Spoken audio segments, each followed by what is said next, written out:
Hello guys, welcome to my YouTube channel.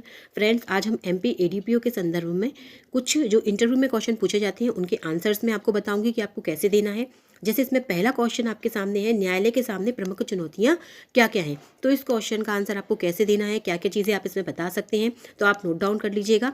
Number पहला, आप बताइएगा कि अत्यधिक संख्या में मामलों का लंबित होना, मामलों की पेंडेंसी ज़्यादा होना। दूसरा, न्यायाधीशों एवं अन्य कर्मचारियों की संख्या का कम होना। तीसरा, जो अन्वेषण एजेंसियां हैं, इन्वेस्टिगेशन एजेंसियां हैं, न्यायपालिका का उनके ऊपर पर्याप्त नियंत्रण ना होना। और चौथा नंबर आप बता सकते हैं कि न्यायालय में अपनाई जाने वाली प्रक्रिया का जटिल होना। तो ये सारी चीज़ें न्यायालय के समक्ष आपकी चुनौतियां हैं।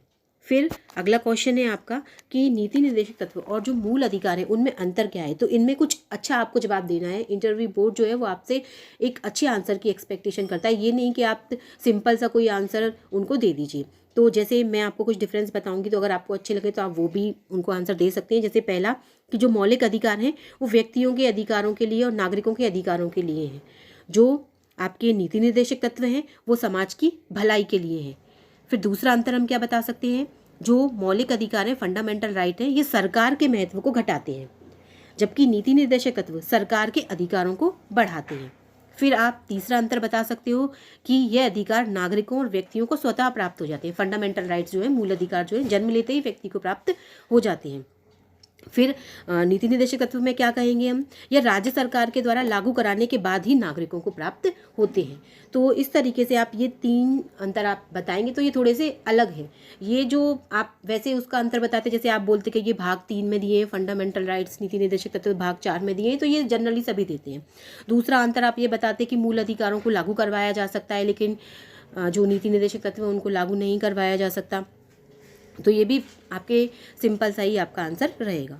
फिर तीसरा क्वेश्चन है, मीडिया ट्रायल क्या होती है। तो मीडिया ट्रायल के संदर्भ में आपको आंसर देना है कि क्या होती है मीडिया ट्रायल। तो जैसे मीडिया क्या होता है, लोकतंत्र का चौथा स्तंभ है।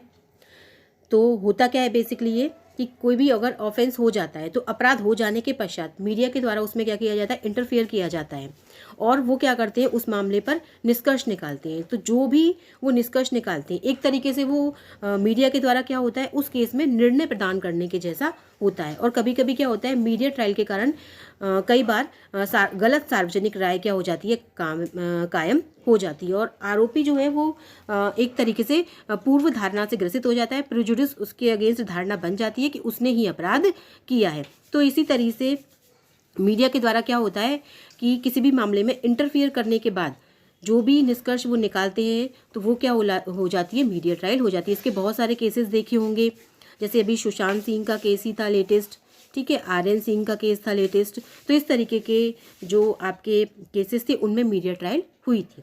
तो फ्रेंड्स, अगर आपको मेरा वीडियो अच्छा लगे तो लाइक करें, सब्सक्राइब करें, जिससे मैं आपको और अच्छे क्वेश्चन इंटरव्यू के संबंध में बताऊंगी।